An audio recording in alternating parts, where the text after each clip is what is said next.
تے جافی دا نام محمد نعیم بٹ دوستو نے کہ کھیڈ کبڈی پھرتی دا کم پھرنا چوٹے دا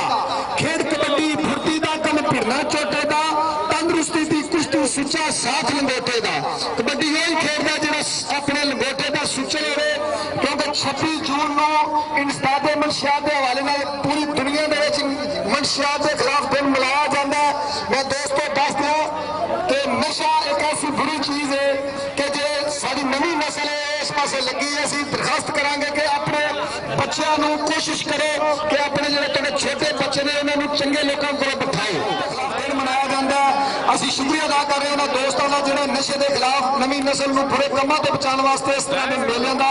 اہتمام کرتے ہیں بہت شکریہ بہت مہربانی اپنی نویں نسل اپنے بچے جڑے نے انہاں نو برے لوکاں دے کول نہ بٹھاؤ کوشش کرو کہ چنگے لوکاں دے کول بیٹھن چنگیاں گلاں سکھاؤندے نے کہ پتر جمدے رکھیے وچ کمزے تیاں بھੈਣਾਂ دے لاڈ لٹائیے نہ کرو ہر غریب کنگال ہوئیے پگ بادشاہاں نال وٹائیے نہ چور یار دا نہ وسا کھائیے جڑے بازاں نو کول بٹھائیے نہ بھرا ہون تے دار ویا لئیے نے تے سچیاں کلا جگائیے نہ بارش شاہ دیاں پنچھی اور